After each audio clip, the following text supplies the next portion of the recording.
Bhagavate Vasudevaya. Om Namo Bhagavate Vasudevaya.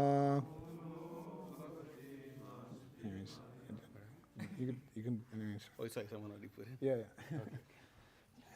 Reading from Srimad Bhagavatam, Canto 3, Chapter 6, text number, let's see here, 39. So, okay, we're ready to go. So, Ata Bhagavataha Maya Mainam Api Muhini Yat Swayam Cha Atmavartma Atma Na Veda Kim Uta Apare Ato Bhagavato Maya Mainam Api Mohini Yat Swayam Chatma Vartmatma Naveda Kim Utapare Ato Bhagavato Maya Mainam Api Mohini Yat Swayam Chatma Vartmatma Naveda Kim Utapare Ato Bhagavato Maya Mainam Api Mohini Yat Swayam Chatma Vartmatma Naveda Kim Utapare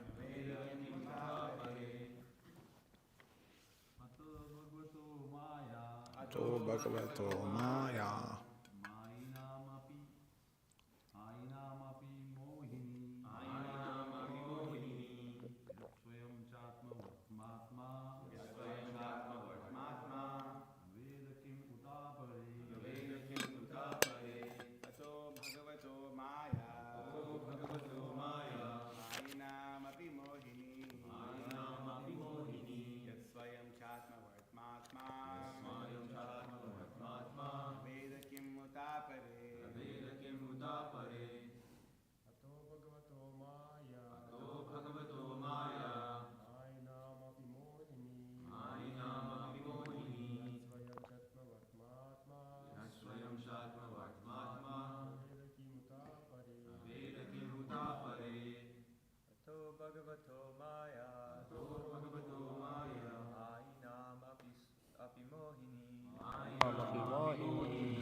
Swayam Jatma Vartmatma Naveda Kim Utapare Ato Bhagavato Maya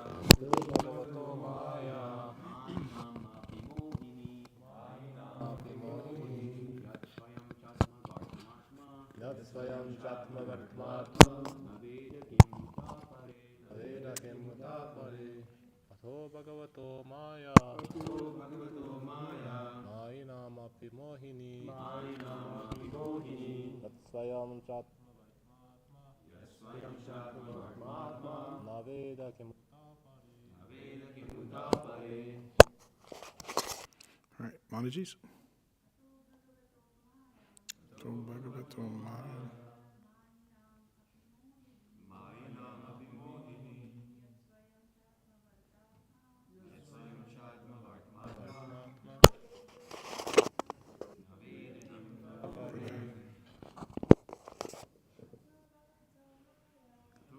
Ato Maya Api Mohini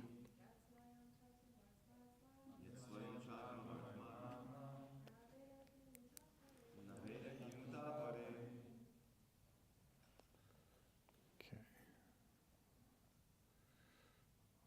Word for word. Okay. Ataha, therefore. Bhagavataha, godly. Maya, potencies.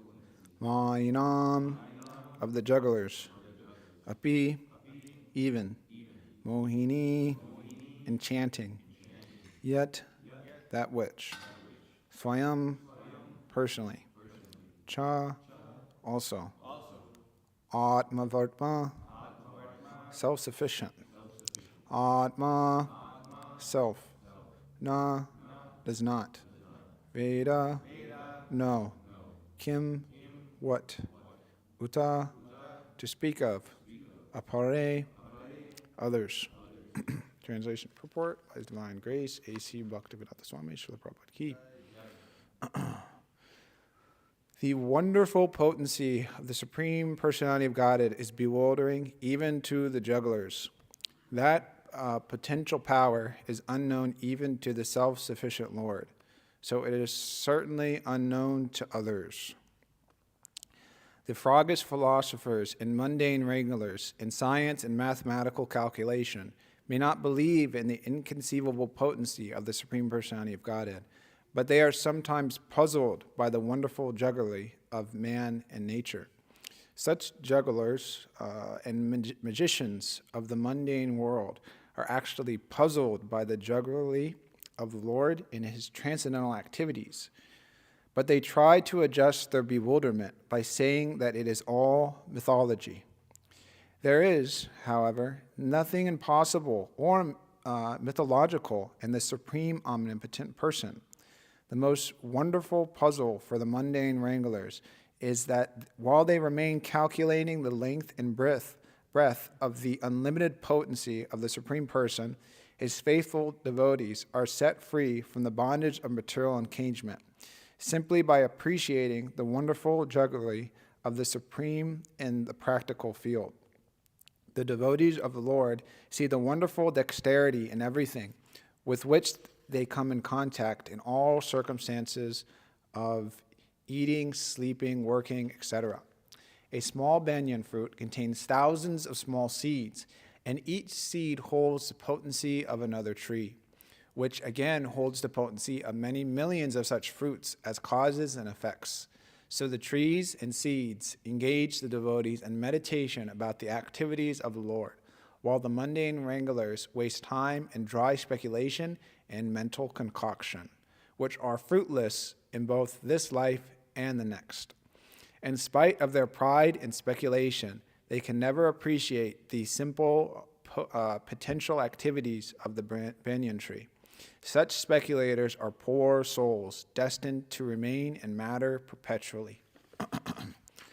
Om Gana Tamanandasya Gananjanjana Salakaya Chakshuranitamyena Tashmai Shri Gurave Namaha Shri Chaitanya Manobishtam Sapitamyena Bhutale Swayam Rupakadamayam Dadati Swapadantikam Vandeham Shri Guru Shri Yukta Parakamalam Shri Guru Vaishnamam Sha Shri Rupam Sagajatam Sahagana Ragnavtam Mitam Tam Shrivam Savadvaitam Savadutam Parijana Saritam Krishna Chaitanya Devam Shri Radha Krishna Bada Sahagana Laritam Shri Vishakam Mitam Scha Namo Om Vishnu Paraya Krishna Prashtaya Bhutale Shrimate Bhakti Vikas Swaminiti Namane Namo Om Vishnu Paraya Krishna Prashtaya Bhutale Shrimate Bhakti Vedanta Swaminiti Namane Namaste Saraswati Devi Gauravani Pacharnine Nivishesha Shrunivani Paschataris Tarine Jai Shri Krishna Chaitanya Prabhu Nityananda Shri Advaita Ganadhar Srivasari Gaura Bhaktavinda Hare Krishna Krishna Krishna Hare Hare Hare Rama Rama Rama Hare Hare Chaitanya Prabhu Vadeya Prasara Shaya Vyayatha Sangarat Yat Karavatar Adha Siddhanta Sanmanim Ato Bhagavato Maya Mayinam Api Mohini Yat Swayam Chatma Vartmatma Naveda Kim Utapare. The wonderful potency of the Supreme Personality of God is bewildering even to the jugglers. That potential power is unknown even to the self-sufficient Lord, so it is certainly unknown to others. Can someone look up the word juggler? I have an understanding of what that means, but I'm thinking there might be some other meaning. I'm thinking circus antics. But anyways, while that's being brought up, of all the Srila Prabhupada's purports, Who continuously tosses into air and catches a number of objects to keep at least one in the air while handling the others.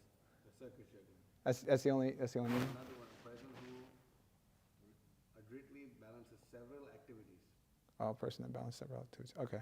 So it seems like, anyways, different ways. But it seems like Prabhupada just speaking of just that, whatever, because jugglers, usually that was something, anyways, in a circus and things like that. They'll throw all this, oh, you have something else? Another definition is one who manipulates, especially in order to achieve a desired end. Oh, okay, there we go. So circus jugglers and then that, to manipulate to achieve a desired end. So that seems like that's some type of, what would that be? Someone who's bad, crooked. They want to achieve a type of end. And like Prabhupada would say that too, the Mayavadis is a word juggle. Not in the sense that they just throw words all around, but in the sense they're trying to come to a certain conclusion by all their words. Well, you see, nirguna, it means this, and then therefore the absolute truth is like this.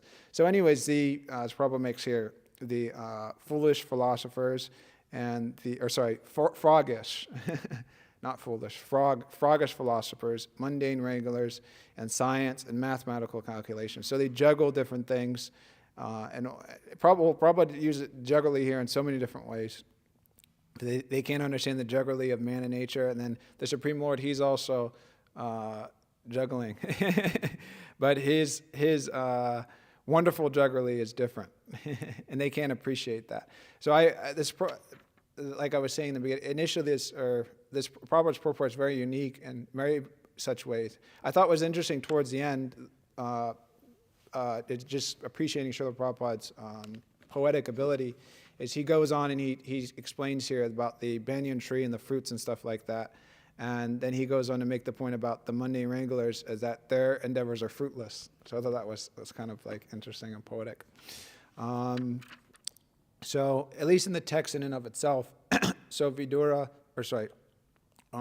Maitreya is concluding his more or less a description of the universal form. In this what we've been discussing previously.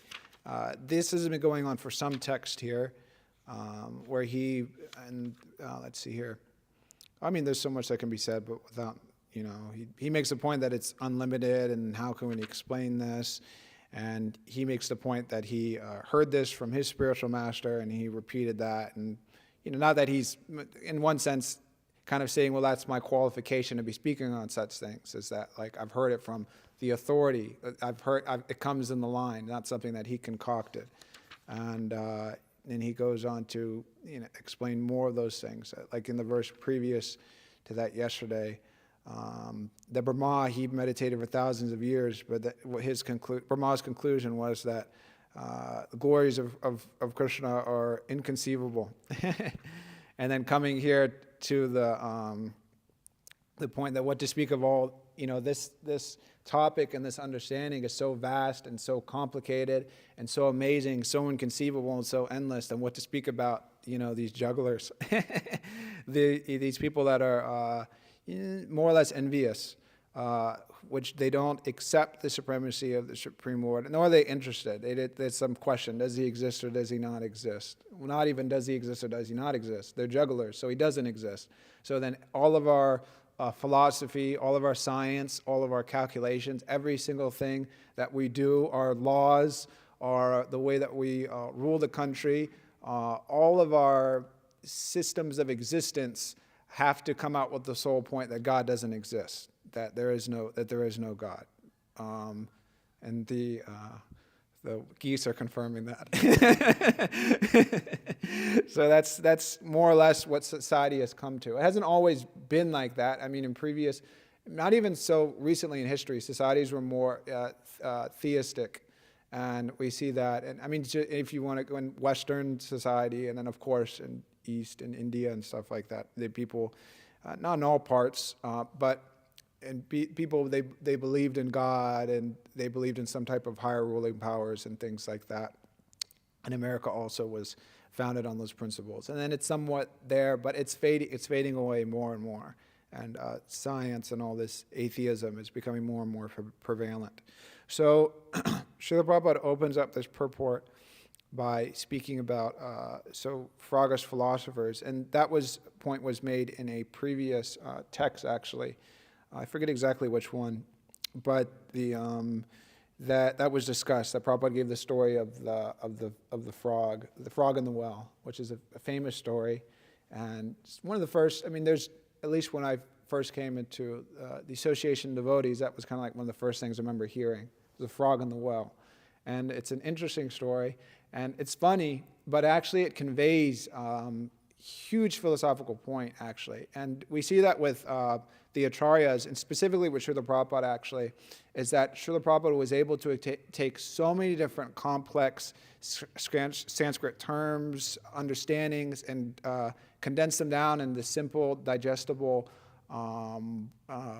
medium by which we can understand, and by which we can convey that to others, actually, because this is pretty complicated stuff here. And also Srila Prabhupada got to the essence of that, and he was able to explain those concepts, and then people were also able to explain them. So it's actually very amazing. And so that example, that originally comes from Bhakti Siddhanta Saraswati Thakur, I believe. And so anyways, we discussed that story previously. But another frog comes and pretty much says, I've seen the Atlantic Ocean. And then so that frog is saying, well, how big is it? How big? Is it as big as this well? Is it twice this size? Is it 4 times, 10 times, 20 times? And then it's much bigger. And then there's different stories of that. I don't believe you. And then he like puffs up and then explodes. And so this is more or less here. Like this is how these philosophers are.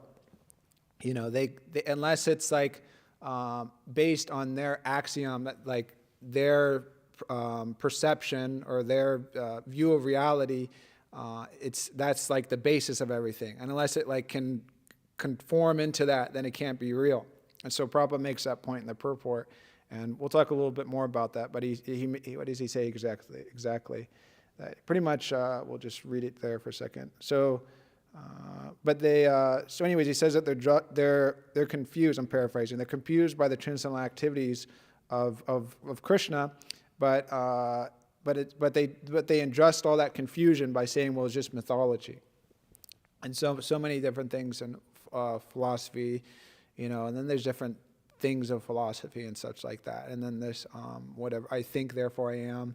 And the basis of that is that, you know, like we were just saying previously, that I am perceiving, so therefore that, like, what I see is reality. And then you come to that famous example of Schrodinger's cat, is that the cat in the box, is it dead or it's alive? And unless there's someone there to see that, you don't know. It's in a state of existence between death or alive until you actually look at it. So anyways, that's obviously bogus, because the thing is that in Bhagavad Gita, in the 13th chapter, we don't have to pull it up, but Krishna explains that it's actually a very amazing chapter. But one point that Krishna makes in that chapter is that you have the body, which is the field, and then the knower of the body. And so there's two knowers. There's the soul, which, you know, these philosophers, they don't really know sometimes the soul, but the consciousness, they'll kind of agree upon that. And then there's the super consciousness, which Krishna explains that, and I forget exactly which text, but anyways, we don't need to pull that up. But he makes a point that there's two knowers. So all this basis of so much of this philosophy is immediately just, it's pulled under the rug. It's not valid. Because all these different things, if a tree falls in the forest and there's no one there, it doesn't make a sound. And the point is that, well, there's no one there. But the point is that Krishna's there. The super soul's there. So there's not like a state in existence where there's like no consciousness existing. There's consciousness all around Krishna, and that's his potencies as a super soul, that he's spread everywhere and he's existing and he's there. But philosophy, they don't understand that. Western philosophy. And by all this speculation, whatever, they can come to some understanding of the soul, and then some understanding that God is just some light or something like that. But they'll never come to the conclusion of the absolute truth or his pastimes. And so science goes on the same vein. We don't really need to go so much into science, but anyway, science speculates.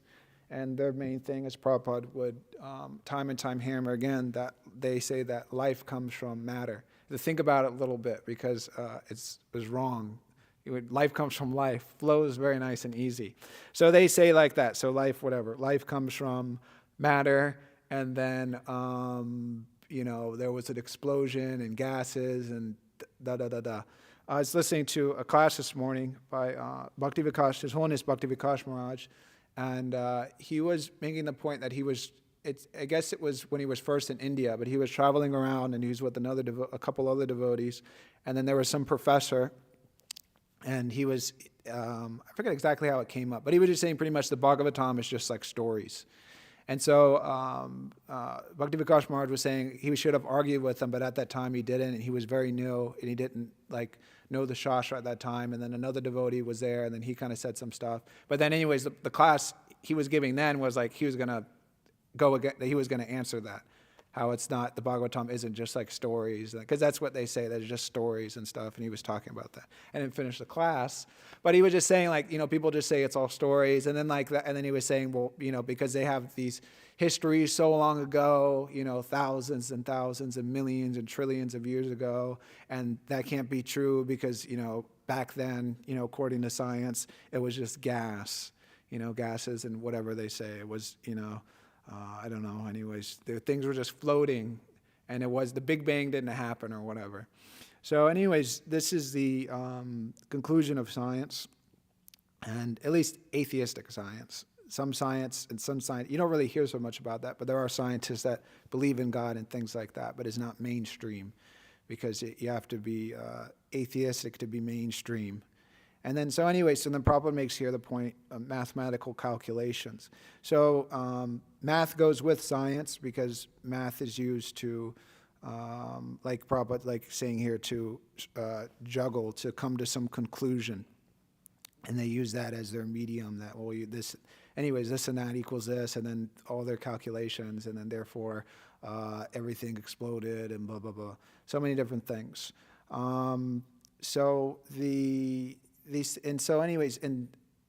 This mathematics ties into a lot of things actually, and and just kind of taking a step back from that of science and stuff, but math in the sense that simple things, like creating different things, like building a house, math is required, and speaking about math because it's logical. And so you can explain things with math. And that's why it ties, and the whole idea is that math is logical. And so that's why, if we can explain these things mathematically, then it makes sense. And so we'll get to that.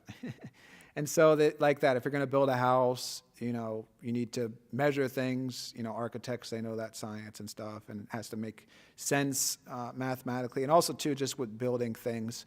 I don't know the science, but if you're going to build, this arch, for instance.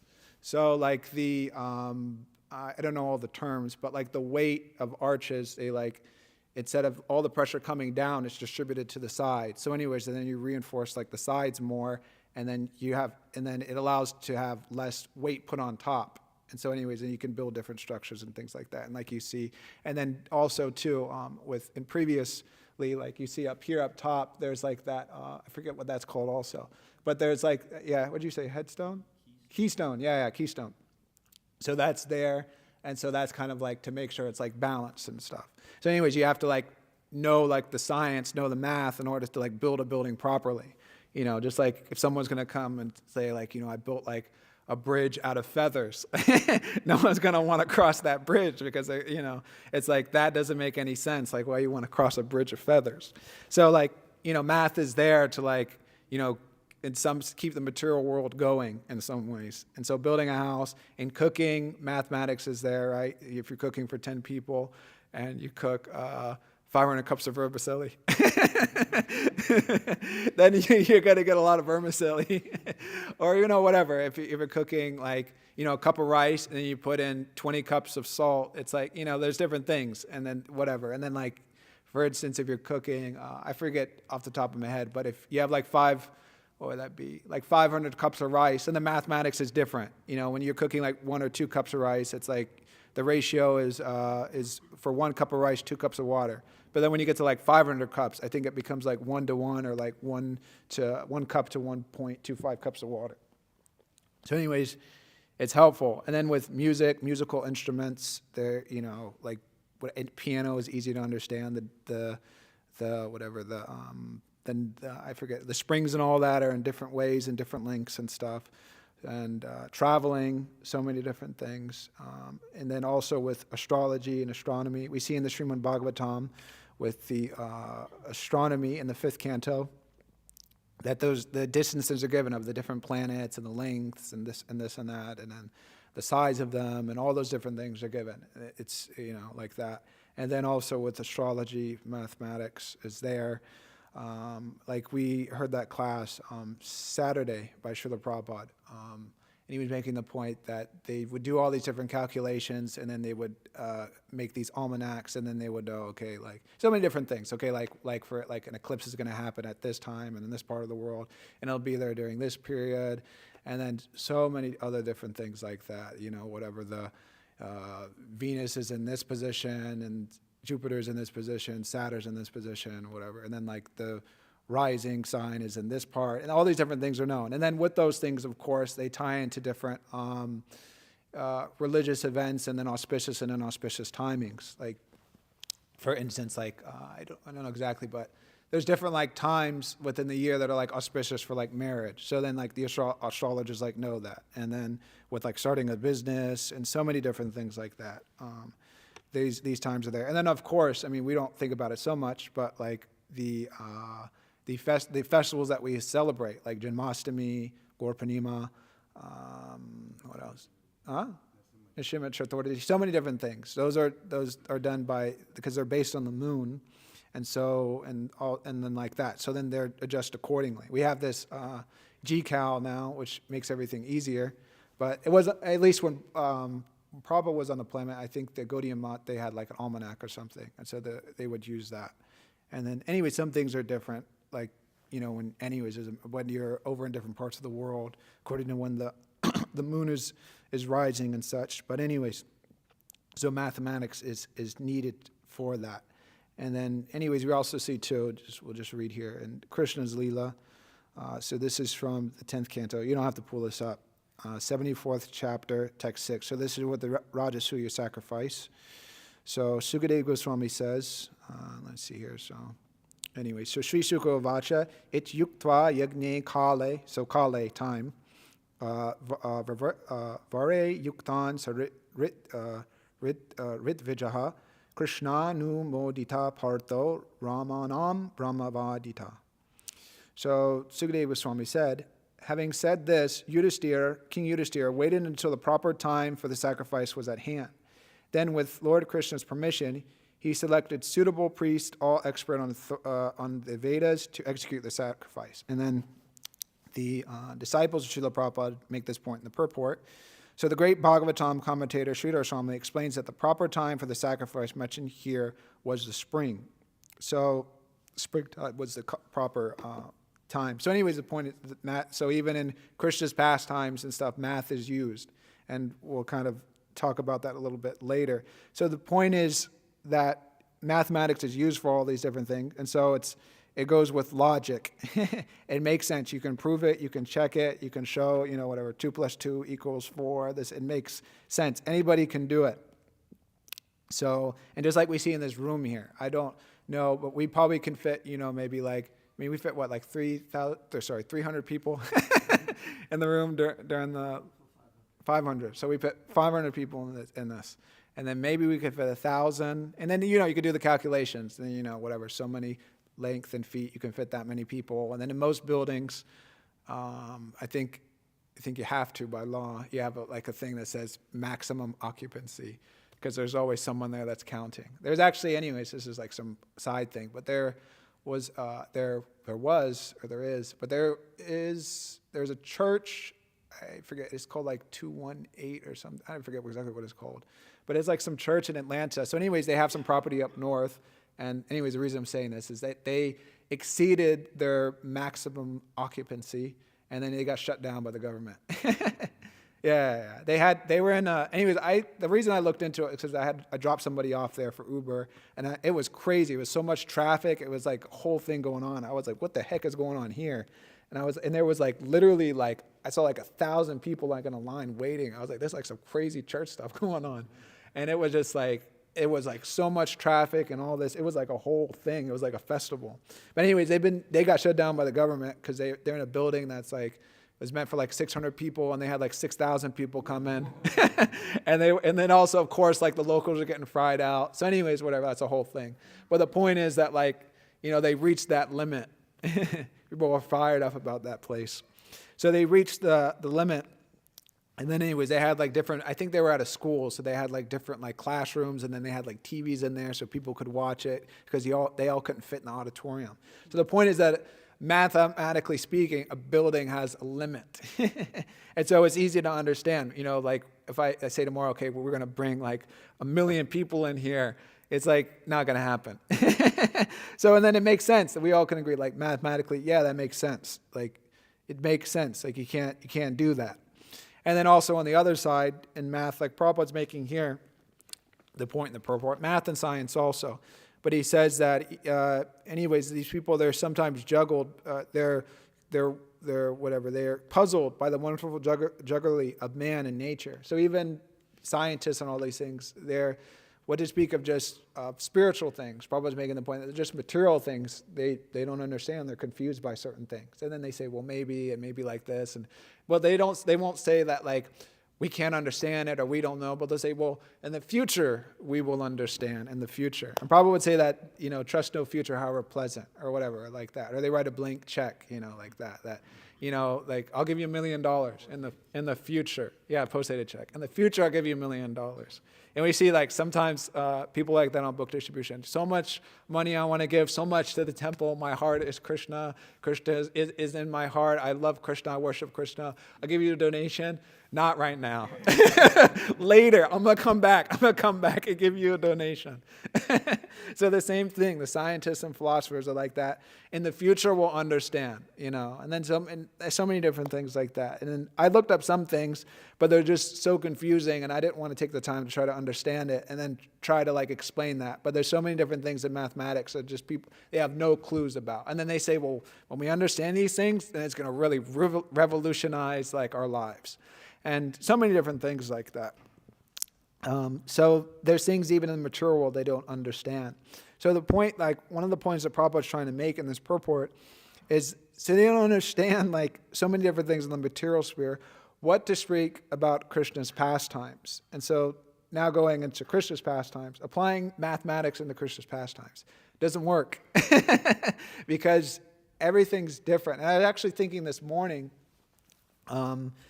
and I don't want to get so much into it, but Srila Prabhupada makes the point about the living entities living on the sun planet and about how they have bodies which allow them to live there. And so I was thinking about that, and we see pictures, and mental or philosophical speculation, but it seems like even like on other planets, and I don't know, or maybe it's different on the sun if you actually live there, but assuming that the sun planet is hot, which makes sense. For instance, and I looked, and how hot it is, I don't know. But a simple thing is that how do the clothes not burn on the sun planet? Assuming that they wear clothes, because in civilized society, people clothe themselves. So anyways, there's some interesting things. So anyways, I don't know the science behind that, but it's probably safe to say that even in the material world, the molecular structure and all those different things are different actually on different planets, because you'd have to wear clothes and they wouldn't burn and they wouldn't catch on fire, because at a such, certain degree, your clothes burn and like that. And anyways, there's cases also in the world of different buildings actually. That's a whole topic. And if they're built at a certain angle and they catch the sunlight at a certain degree, and there's been cases and it reflects off the building, it magnifies it, and then it's like melted like different cars and stuff like that park on that street. So manipulating the sunshine.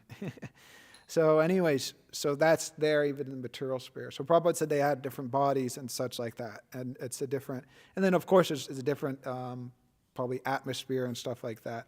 But anyways, that's not really what we want to get into. So in Krishna's Leela, so we see, and so Prabhupada makes that point here. So they can't understand it. And there's so many different things in Krishna's pastimes which they can't understand. For instance, in Dwarka.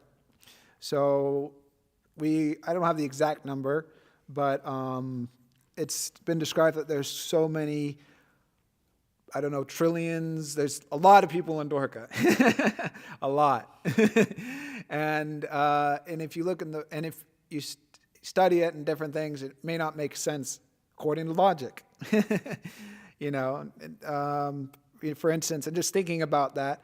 So in Dorka, so how did so many people fit into Dorka? So first of all, in the Bhagavatam, it explains here. Let me see if I saved that actually. Oh, I didn't save it. But it's mentioned that Dwarka is about, I think, 12 yojanas. And anyways, I wrote some number here, but I don't remember exact. Oh, I think 12 yojanas in circumference. And then that's about 1,000 or 100 miles in circumference. And that comes to about pretty much 800 square miles. And then, so to get a reference of that, not everybody's been, but what's here? So Houston is about anyways, I'm rounding up, but it's about 700 square miles. And then New York City, because most of us, I think everybody's been there more or less, that's about 500 square miles. And I think 8.8 million people live in New York and city, and that's pretty congested. So was Dwarka congested? We don't hear in Krishna's pastimes of Dwarka as being a traffic jam. Or I was just thinking too that they're going into the market because it's described that there's markets, and then we can read a little bit just about Dwarka.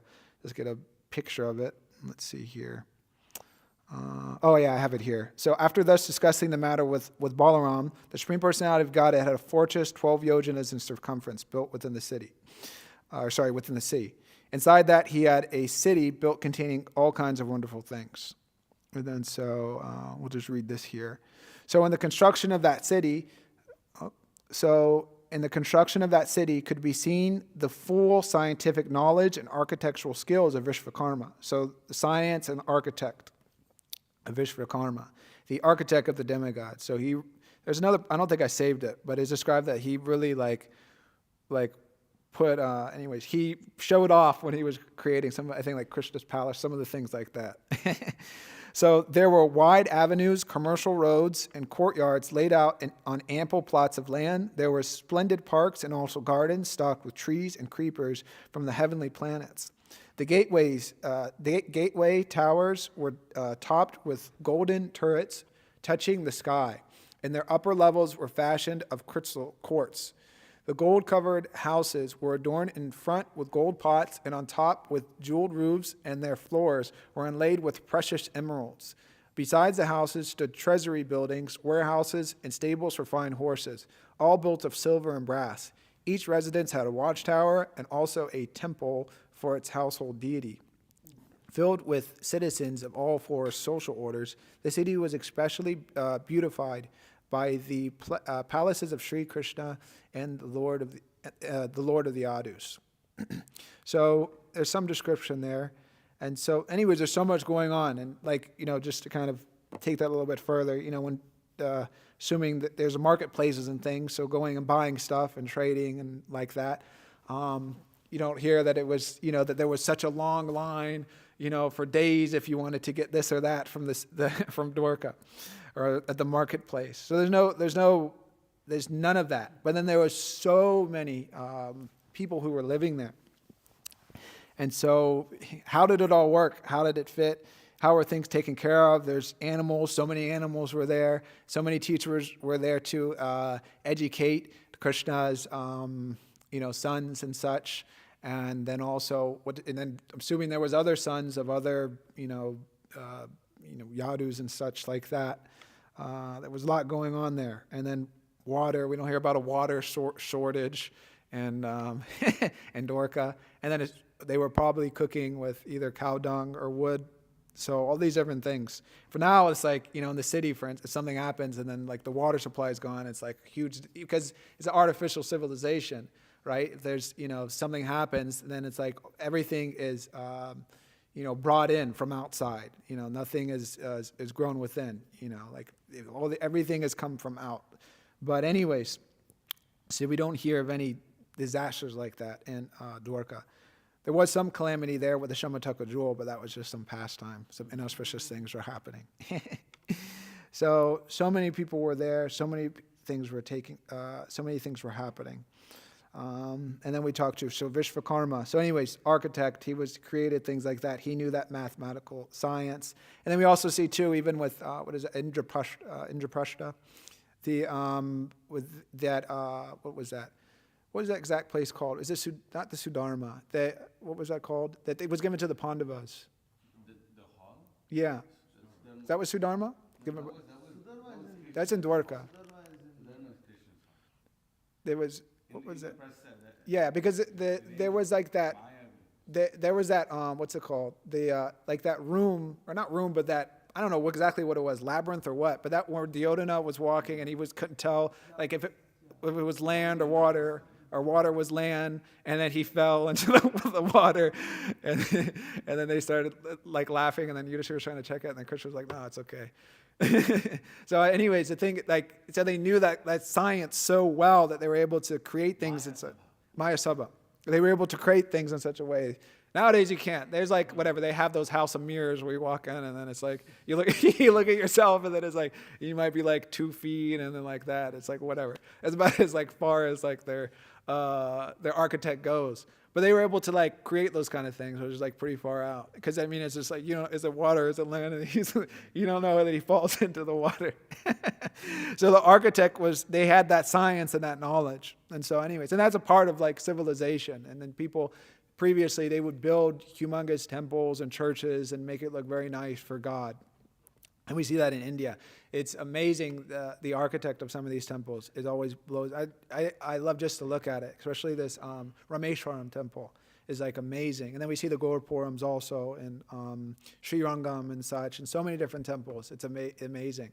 And so much work is put into that, so much effort, so much endeavor, all for the glorification of Krishna.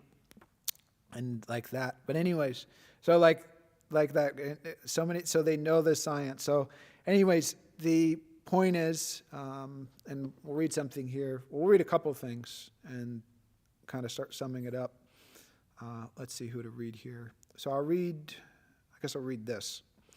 So the point is that these things are inconceivable and they can't be explained mathematically. There's no mathematical formula to explain, because it doesn't make sense mathematically. Because if we look at like the square miles of Dwarka and the amount of people that were in there, for the amount of space there was, the amount of space they had is less than the amount of people they were holding. So anyways, Krishna is able by his mystic potency to manipulate time and space and to accompany all those different things. He's able to do it. How, I don't know. But that's his potency, and it's amazing. And that's kind of like, I mean, we're not even speaking about Dwarka here. What to speak of this universal form?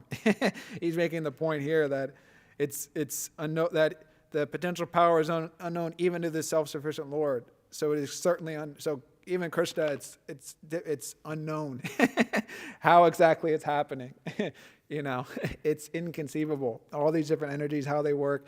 It is mind-boggling. But Prabhupada makes the point here that for materialists, like they trying to figure it out, and they're more and more fried out. It's mythology, this and that. But for devotees and aspiring transcendentalists, hearing such things, it frees us actually from the cycle of birth and death. And so Prabhupada kind of like concludes here is that the speculators, they're poor souls. They're going to remain in matter perpetually. But the devotees, by hearing these different things, they'll become liberated. And then they'll be fired up.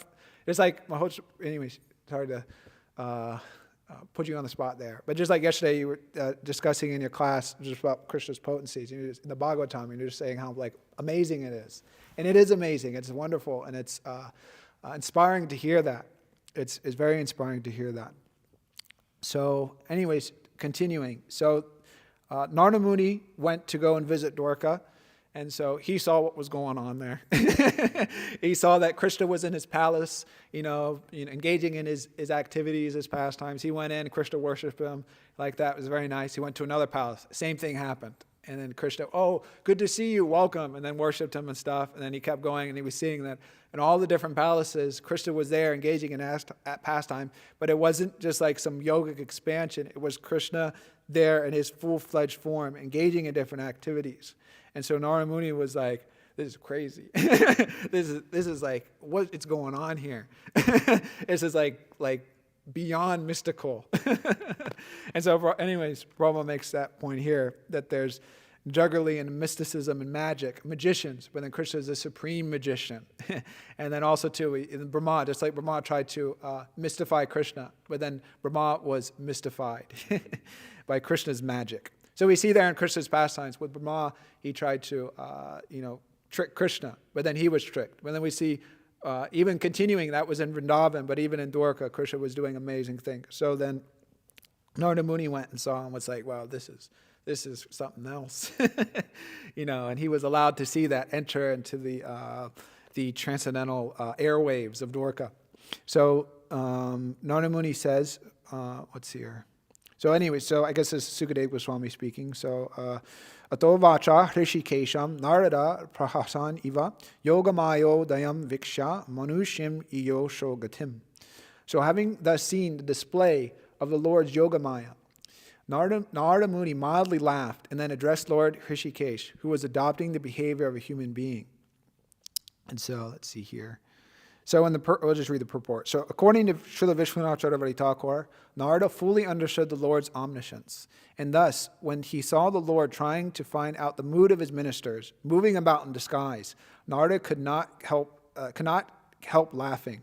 But remembering the Lord's supreme position, he somewhat constrained his laughter. And then at the next text, so this is Narada speaking.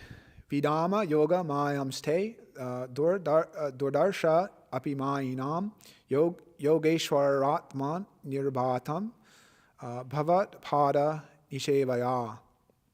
Narada said, how we understand your mystical potencies, which are difficult to comprehend even for great mystics, O super soul, master of all mystic power.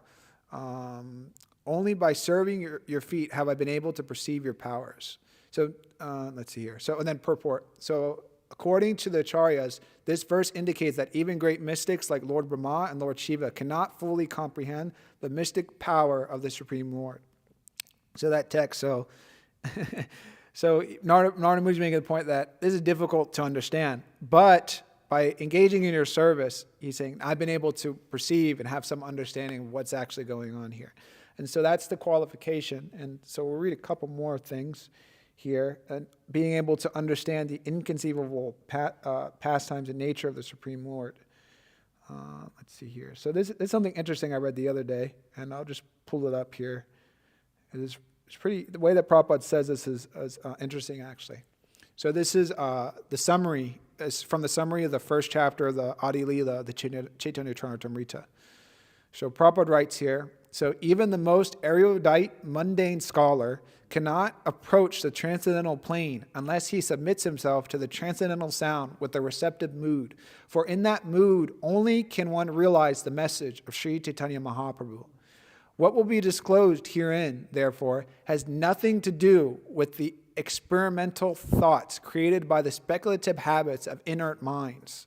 The subject matter of this book is not a mental concoction, but a factual, spiritual existence that one can realize only by accepting the line of disciplic succession described above. So previous to that, Prabhupada was talking about the parampara, the previous paragraph.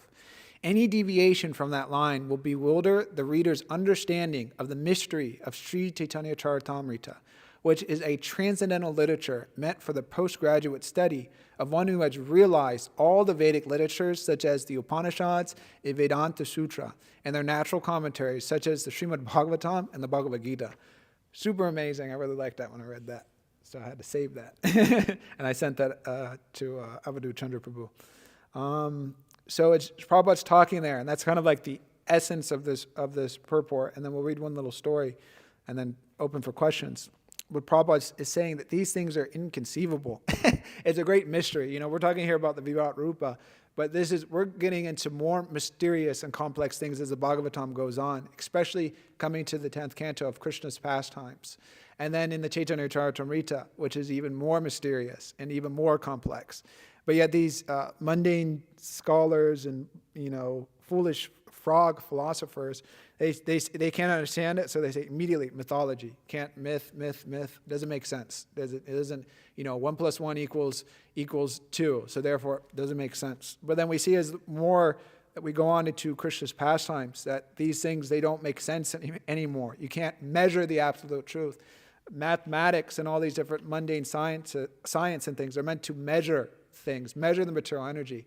You can't measure the spiritual energy. You can't get a ruler and then say like, well, whatever, Krishna's his height. Krishna's body isn't composed of material elements, of whatever, carbon, nitrogen, oxygen, and whatever else is there. They say so many different things. Krishna doesn't have, veins like how we have veins. Krishna doesn't have a material body. Krishna's body isn't made of elements of the periodic, or made from elements of the periodic table of elements. He has nothing to do with anything of this material stratosphere. Krishna everything is transcendental. There's no, you can't, whatever. So many different, you just can't approach it with the mundane mind. You can't measure it. And so it's easy to understand for those who are practicing Krishna consciousness. But for those that are not, immediately cannot understand it. And they're most unfortunate. So I'll end by reading the story from Srila Prabhupada, and then we can open up for questions. And so this is extremely relevant, and it ties into this purport. And you've all probably heard this story before, but it's very amazing, actually. So this is from, I don't have the exact date, but it's from 1966, and it's a class that Prabhupada gave on the second to fourth verses of the 9th chapter. So Prabhupada says here, so for a devotee, these informations of Krishna, let me just go here. So I recite one story. So this is very instructive, that Narada Muni, he used to visit Narayan every day. So when he was passing on the road, so one very learned Brahmin, in thrice taking bath and everything very nicely, he asked Narada Muni, "Oh, you are going to Lord. Will you inquire when I shall get my salvation?" "All right, I shall ask." And then another cobbler, he was under the tree, showing the shoes, old shoes. He also saw Narada Muni. He also inquired, "Will you kindly inquire from God when my salvation is?" Then when he inquired, Narada Muni goes generally to Narayan and another planet. So yes, one Brahmin and one cobbler, they inquired like this. "So may I know what is their destination?" So Narayan said, "Well, yes, the cobbler, this after giving up his body, he's coming here at Vaikuntha. And what about that Brahmin?" "Oh, he has to remain there still so many births, and I don't know when he's coming." So even Narayan doesn't, I don't know when he's coming. So Narada Muni was astonished that I saw that he's very nice Brahmin, and he's a cobbler. Why is that? So he inquired that, I cannot understand this mystery. Why you say that the cobbler is coming this and after this body, and why not this Brahmin? "Oh, that you will understand. If they inquire what Krishna or Narayan was doing in his abode, so just explain that he was taking one elephant and from the hole, I mean to say, in the Prabhupada there's some discussion. So he's putting one elephant through the hole of a needle, and pulling from this side and that side again. So back and forth. So you see, all right. So when he approached the Brahmin said, "Oh, have you seen the Lord?" "Yes." So what was the Lord doing? He was doing this. Through the point of a needle, he was pushing one elephant this way and that way. "Yes." "Oh, therefore I have no faith in yours. So I have got all respect for your garb, but we don't believe all this nonsense." So that's the Brahmin. Don't believe the nonsense. No way that Narayan was doing that. Nope, can't happen. Then Narada could understand. Oh, this man has no faith. He simply reads book, that's all. And when he went to the cobbler, he also asked, "Oh, have you seen what Narayan was doing?" He also said that. He was doing like this. Oh, and he began to cry. "Oh, my Lord is wonderful. He can do anything." So Narada inquired, "So you believe that Lord can push one elephant through the hole of a needle?" "Oh, why not? I must believe." "What is your reasoning?" "Oh, my reasoning is I'm sitting under this banyan tree and so many fruits are falling daily." Prabhupada's talking about this in the purport. "And in each fruit there are thousands of seeds, and each seed there is a tree. If in a small seed there is a big tree like that, is it very impossible to accept that Krishna is putting one elephant through, the hole of a needle? He has kept such a nice tree in the seed. So this is called belief. The unbeliever and believer means the believers, they are not blind believers. They have reason. If by Krishna's process, by God's process, or nature's process, such a big tree can be put within a small seed, is it very impossible for Krishna to keep all these planets floating in his energy? So we have to believe. We have no other explanation, but we have to understand in this way. Our reason, our argument, our logic should go in this way.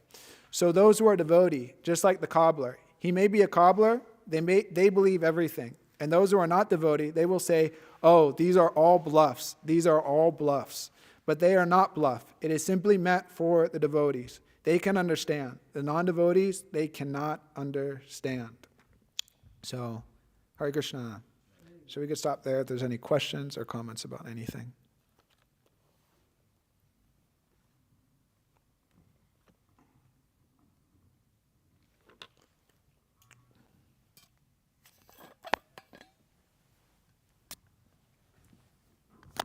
Hare Krishna Prabhu. So, in regards to this mundane wranglers, this is a really amazing purport from Chaitanya Charitamrita. Prabhupada says, if one accepts Krishna as a supreme friend, the attraction of material friendship will be finished for him. He will not be dismayed by the so-called friendship with the mundane wranglers. You know, that we accept Krishna's friendship, then automatically we lose a friendship of all these nonsense, mundane wrangler people who just have all these kind of stupid ideas. Yeah. You know, and this other purport, the way Prabhupada ends his purport is like, Tanaham Dvishata Kruran, you know, these people just keep sinking further and further into the abominable species of life. Yeah. And you know, I've always wondered, whoa, I guess, I mean, like, they're gone, that's it, you know. But then I remember reading this purport. It's a very amazing purport. Prabhupada says, in the Bhagavad Gita, a vivid description of the Asuras is given, in which it is said that the Asuras are put into lower and lower states of ignorance life after life, so sink to lower animal forms and have no information of the absolute truth, the personality of Godhead. Then this is amazing. He says, these Asuras are gradually rectified to God consciousness by the mercy of the Lord's liberated servitors in different countries according to the supreme will. Such devotees of God are very confidential associates of the Lord, and when they come to save human society from the dangers of godlessness, they are known as the powerful incarnations of God, as sons of God, as servants of the Lord, or as the associates of the Lord. So their only hope is devotees. All these, even the mundane wranglers, the froggish philosophers. Yeah. I mean, Jagadambika Mata, you know, she's the one who takes care of Prabhupada's room in Los Angeles, and she takes care of the room like, you know, it's like her own baby, basically. She went and gave distributed books to Richard, what's the guy's name? Richard Dawkins. She went and distributed Bhagavad Gita to Richard Dawkins just, you know, a couple of months ago. Yeah. And while she was walking away, she saw Richard Dawkins started reading the Bhagavad Gita. Yeah. You know, so he's a frog. He fits the description perfectly of this purport, right? It's a you know, froggish philosopher and a mundane wrangler and juggler and all that. But by the mercy of the devotees, even big demons can get liberated. You know, it's very, very amazing. Yeah. And as far as this Dwarka having like 9, you know, Ugrasena having 9 billion bodyguards. Yeah. And you know, some disciples of Srila Prabhupada, they asked him this. Yeah. And you know, Prabhupada could see their attitude was nice. He said, you better you go and live in mundane society. But then Vishwanath Chakravarti Thakur in his purport writes that description is of the description of Dwarka and the spiritual one. Oh, I see, yeah. Yeah, Vishwanath Chakravarti Thakur writes that in his commentary. And one last thing, Prabhupada was on a morning walk with Pragosh Prabhu, and then he said, he puts his cane down and he said, so, I think that the surface of the moon is completely made of ice. Yeah. And then they asked him, what's the reasoning, Srila Prabhupada? He says, because Narottam Das Thakur says, Nitai Pada Kamala Koti Chandra Shushitala. Oh, I see, yeah. If it's not, how can it be so cooling if it's not made of ice? Yeah, Prabhupada said, that's why it has cooling flame. Yeah. So Prabhupada says the surface of the moon is made of ice. Yeah. Yeah, that's interesting. That's the point you're making. But we see with, I was just thinking like this past time with Prakashan under Saraswati, that Lord Chaitanya showed, like, because some of these people are just like, I mean, Lord Chaitanya came to save the most fallen, but then it's does that disqualify like these atheists and all these things? It's like, and Prabhupada makes that point in the purport that even the devotees are more merciful than the Lord, because even though these people, they don't want nothing to do with Krishna, they'll go and try to preach to them or give them Krishna consciousness or something. So it's interesting. It's like they have no faith in God or things like that, but then those who are servants of God, out of their mercy, they're trying to go and save them and help them. Reading Prabhupada's book. Yeah. Dawkins. Maybe said Dawkins is reading Prabhupada's book. Yeah. There's one story, I forget it completely, but Rupanuga Prabhu one time asked Prabhupada, you know this? I don't think it's like there, but he used to tell me this one all the time. But he went to Prabhupada one time, it was pretty much just like, anyways, there's like these people in charge of society and they're like demons, so like what do we do? And then Prabhupada's like first thing was just like preach to them. You know that? No, I don't know if you read all that. But anyways, I forgot. Prabhupada said something else after that, but I forget. But that was like Prabhupada's first thing. Was like, and they were all like shocked. I think it was him and what's his name, Balavanta Prabhu. Was it on a walk? I don't know if it was on a walk. Because I was seeing a memory when he said, like, there's a big house. What will you tell them? You know, Yeah. I think it was with Bhakta Das or something. Yeah. What will you tell them? What will you tell if you see the big man? What will you tell Oh them? yeah, I know that one. You know? Yeah. And like, and then the devotees are like, oh, we'll tell him, Krishna is Supreme Person. No. Yeah. And Prabhupada said, you should tell him he's a thief. Yeah. That he's stealing from Krishna. And then like, he shows. Yeah. That's another one. But he told me that one time they had like a big meeting with Prabhupada and like named all these people and stuff. So. Anyone else? All right, Mataji's. All righty. Thank you very much. Sriman Bhagavatam ki. Jai. Srila Prabhupada ki. Jai.